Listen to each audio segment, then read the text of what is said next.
అందరికీ నమస్కారం. తన్వి చెప్పే కథలకు స్వాగతం. ఈరోజే మొదటిసారిగా మా ఛానల్ చూస్తున్నట్లయితే ప్లీజ్ లైక్ చేయండి, షేర్ చేయండి, సబ్స్క్రైబ్ చేసి మమ్మల్ని సపోర్ట్ చేయండి. ఈరోజు భాద్రపద మాస గురువారం. ఎవరైతే భక్తి శ్రద్ధలతో ఈ కథను వింటారో వారికి గురుబలం తప్పకుండా లభిస్తుంది. ఒకరోజు సుఖసౌనకాది మునులందరూ కలిసి నైమిసారణ్యంలో దీర్ఘసత్రయాగం చేస్తున్నారు. నిరాటకంగా హోమాలు జరుగుతున్నాయి. ఒకరోజు విరామ సమయంలో ప్రశాంత వాతావరణంలో మునులందరూ ధ్యానంలో నిమగ్నమై ఉన్నారు.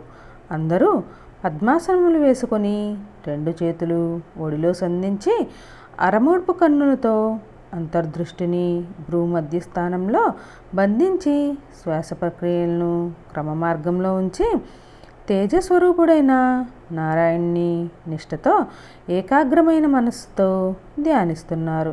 మానవ శరీరాన్ని స్తంభింపజేసి శిలాప్రతిమలై అత్యంత నిష్ఠలో ధ్యానంలో ఉన్నారు. అంతలో చల్లని గాలి ఆ ప్రాంతాన్ని పరిమళింపభరితంతో ముంచెత్తింది.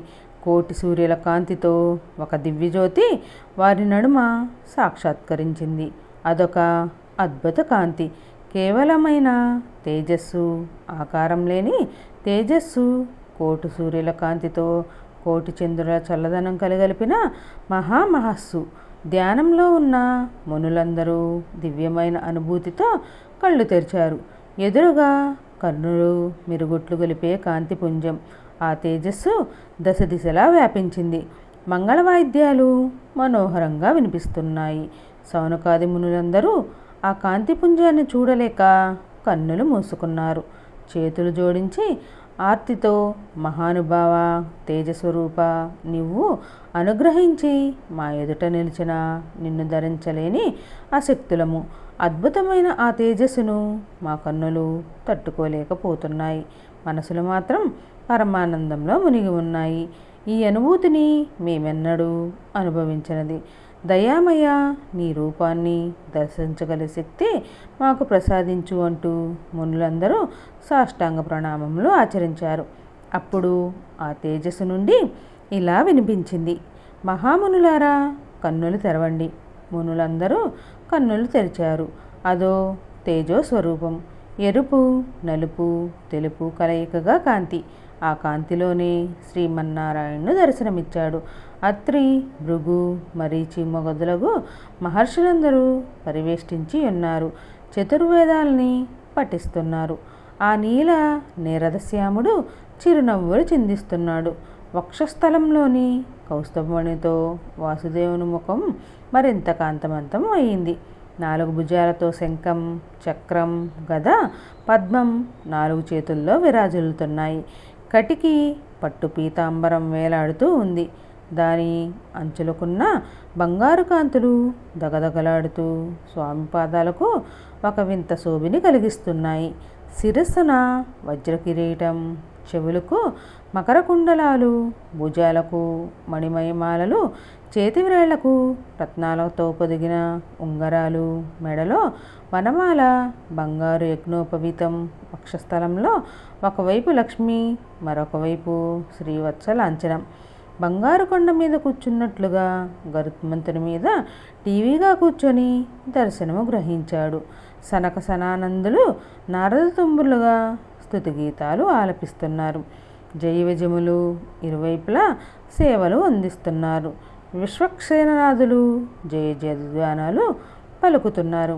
మహామునులందరూ ఆనంద పరవశులై చూస్తున్నారు. ఉన్నట్టుండి ఆ నీలమేఘశ్యాముడు మల్లికార్జునుడుగా మారిపోయాడు. వెండికొండ మీద నందివాహనాన్ని అధిష్ఠించి పరమశివుడుగా మారిపోయాడు. శిరస్సున చంద్రరేఖ, జటాజుటం నుండి దుమ్ముకు వస్తున్న గంగమ్మ శరీరం నిండా విభూతి ధరించి సర్వాంగాలకు సర్పములను ఆభరణముగా ధరించి ఒక చేతిలో త్రిశూలం, మరొక చేతిలో డమరువు, మరొక చేతిలో కమండలం, మరొక చేతిలో జపమాల, కటిభాగాన పులితోలు, నాగజందం, నాగహారములు, శరీరం నిండా రుద్రాక్షలను, నాగకుండలాలు, నాగమంజిరాలు, సర్పభూషిత సర్వాంగుడు, నందీశ, భృగేశ, కర్ణేశులు వీరభద్ర షణ్ముఖులు, మాతృగణాలు, ప్రమదగణాలు అందరూ పరివేష్టించి ఉండగా దర్శనమిచ్చాడు. ఆశ్చర్యచకితులై మునులందరూ చూస్తున్నారు. అంతలో ఆ తేజోమండలం చతుర్ముఖుడిగా మారిపోయింది. తెల్ల కమలంపై ఎర్రని రంగులో సృష్టికర్త 4 ముఖాలు, 4 వేదాలు శ్రావ్యంగా గానం చేస్తున్నాయి. బ్రహ్మర్షులందరూ చుట్టూ కూర్చొని ఉపనిషత్ వ్యాఖ్యల్ని వల్లిస్తున్నారు. మలయమారుతంలాగా వీణానాదం వినిపిస్తుంది. దివ్యమాలను ధరించి అర్ధనిమ్మాలిత నేత్రుడై జపమాల త్రిప్పుతూ ధ్యానం చేస్తూ బ్రహ్మ దర్శనమిచ్చాడు. సౌనకాది మునులందరూ కన్నార్పకుండా చూస్తున్నారు. ఆ కాంతిపుంజం త్రిమూర్తుల కలయికగా మారిపోయింది. 3 రంగులు, 3 మూర్తులు కలగలిసి కనిపిస్తున్నాయి. 6 చేతులు దర్శనమిస్తున్నాయి. శంఖం, చక్రం, త్రిశూలం, డమరవు, మాల, కమండలము చేతుల్లో కనిపించాయి. సకల దేవతలు సేవిస్తున్నారు. సూర్యచంద్రులు, అష్టదిక్పాలకులు, మనువసు, రుద్రులు, నక్షత్ర గ్రహాది దేవతలు, కిన్నర, కింపురుష, సిద్ధ సౌద్య, గరుడోగర దివ్యజాతులు ఆ త్రిమూర్తి స్వరూపాన్ని పరివేష్టించి స్తోత్రాలు చేస్తున్నారు. సప్త సముద్రాలు, సకల నదీనదాలు, పర్వతాలు, సకల సృష్టి, సకల జీవరాశులు ఆ దివ్య రూపంలో సాక్షాత్కరించాయి. సౌనకాది మునులందరూ ఆశ్చర్య ఆనందాల నుండి తేరుకొని సాష్టాంగ దండ ప్రణామములు చేస్తూ, మహానుభావ త్రిమూర్తి స్వరూప, మా జన్మలు ధన్యమయమాయి, చరితార్థులమయ్యాము. మా జపములు తపస్సు నేటికి ఫలించింది. మహా యోగీశ్వరులకు కూడా లభించని దివ్య దర్శనాన్ని అనుగ్రహించావు. కరుణాస్వరూప, ధన్యులమయ్యాము. దేవాదిదేవ, భక్తితో మేము చేసే షోడశోపచారములు స్వీకరించి మమ్మల్ని కృతార్థులను చేయమని వినయంతో అభ్యర్థించారు. త్రిమూర్తి స్వరూపుడు చిరునవ్వుతో తల ఊపాడు. మునులందరూ స్వామిని సేవించి ఇలా స్తుతించారు. చక్రాసి గదధర, శార్ఘ్నధర, సకల కారణాతీత, అవక్ర పరాక్రమ, పురుషోత్తమ, సృష్టి స్థితి లయకారక, జగత్క్రీడోక వినోది, త్రిమూర్తి స్వరూప, నమో నమః.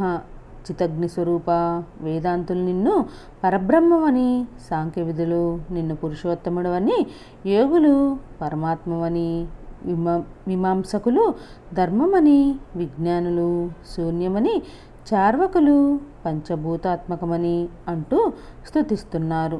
వేదాలు నిన్ను విశ్వస్వరూపుడు అంటున్నాయి, మళ్ళీ కాదు అంటున్నాయి. నీ స్వరూపాన్ని నిర్ణయించలేక నీరసపడుతున్నాయి. వాచమగోచార, తేజోమయ, నమో నమః. ఏ సాధనము లేకపోయినా నీకు అసాధ్యమన్నది లేదు. నిజానికి సాధ్యము అసాధ్యము రెండూ నీవే. వెలుగులకు వెలుగువి, సకల ప్రాణికోటిలోని జీవశక్తివి. సృష్టిలో నీవి కానిది, నీవు లేనిది ఏదీ లేదు. సకల వ్యాపక ఆదిదేవ, దివ్య పీతాంబరం ధరించావు. సువర్ణకాంతుల జిమ్మే శరీరం నిండా బూడిద ధరించావు. కోటి సూర్యుల కాంతులతో వెలిగిపోతున్నావు. నీ పాదాలను స్మరిస్తే చాలు, భవరోగాలు నాశనమవుతాయి. కర్మఫల ప్రదాత, కర్మసాక్షి, అరిషడ్ వర్గాలను జయించి సమాహిత చిత్తులై నీ పురాణగాథను విన్నవారు సంసార సముద్రాన్ని అవలీలగా దాటుతారు. ఆనంద స్వరూప, అమృతమయ, నమో నమః.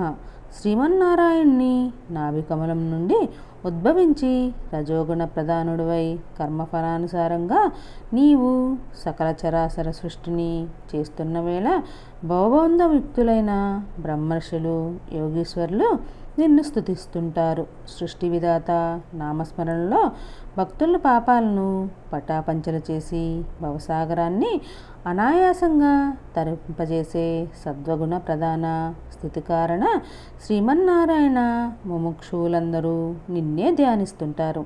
ఉపమన్యువు అభ్యర్థిస్తే సాక్షాత్తు పాలసముద్రాన్నే ప్రసాదించిన దయామయుడివి. తమోగుణ ప్రధానుడివై ప్రళయవేళ సకల సృష్టిని ఉపహరించే మహాకాల స్వరూప, భయంకర, అభయంకర, శంకర, నమో నమః. నైమిసారణ్యవాసులు చేసిన ఈ స్తోత్రమునకు త్రిమూర్తి స్వరూపుడు సంతుష్టుడయ్యాడు. మునీశ్వర్లారా, నా దర్శనంతో మీరు కృతార్థులయ్యారు. ఏమి కావాలో కోరుకోండి అన్నాడు. సృష్టి స్థితి లయాకారక ధన్యులమయ్యాము.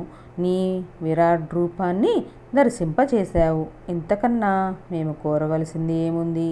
అయినా అడగమన్నావు గనుక అడుగుతున్నాము. ఇన్ని ఆకారాల్లో మాకు కనిపించావు. వీటిలో నీ అసలైన రూపం ఏది? నీ నివాసం ఎక్కడ? నీ జన్మకర్మల వృత్తాంతమేమిటి? నీవు త్రిమూర్తులకు అతీతుడువని పరాక్రముడవని విన్నాము. ఇది నిజమా కాదా? మా అజ్ఞానాన్ని మన్నించి మా సంశయాలు తొలగించు. నిశ్చల జ్ఞానాన్ని ప్రసాదించు. అవ్యయ ఆనందాన్ని అందించు అన్నారు. మునీశ్వర్లారా, మీరు ఎన్నో జన్మల నుండి జపతమాలను యజ్ఞాలను నియమనిష్టలతో ఆచరిస్తూ జీవితాలు గడుపుతున్నారు. అందుకు సంతోషించి ఇలా దర్శనం అనుగ్రహించాను. నా నామరూపాలు జన్మకర్మలు అడిగారు కదా.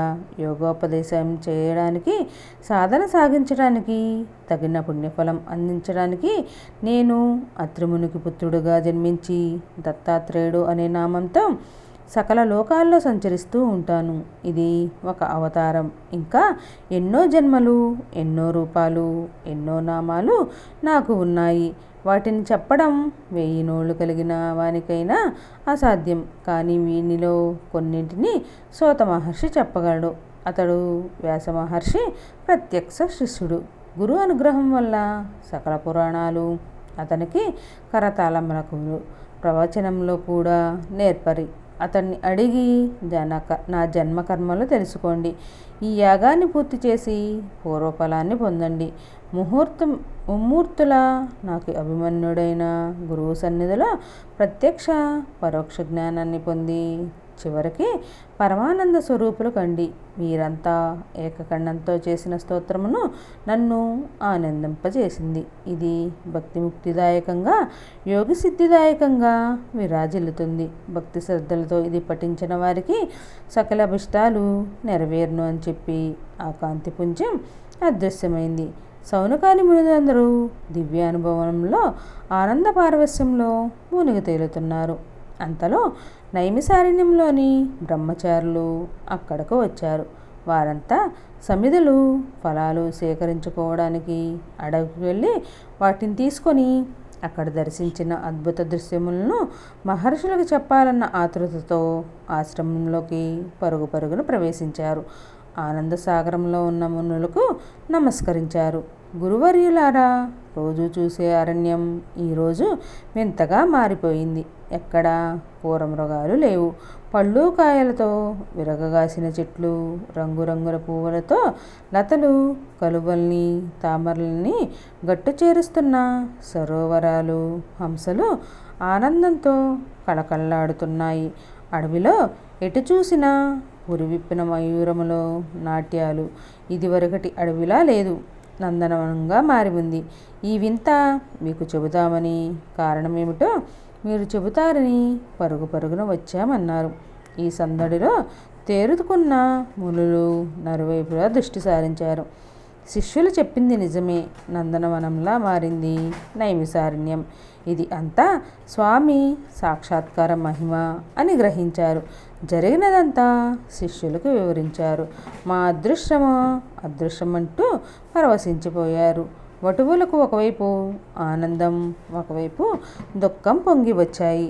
తమ గురువులకు స్వామి సాక్షాత్కారం లభించిందని ఆనందము, తాము ఆ సమయంలో లేకపోయామే అని దుఃఖము పొంగి వచ్చాయి.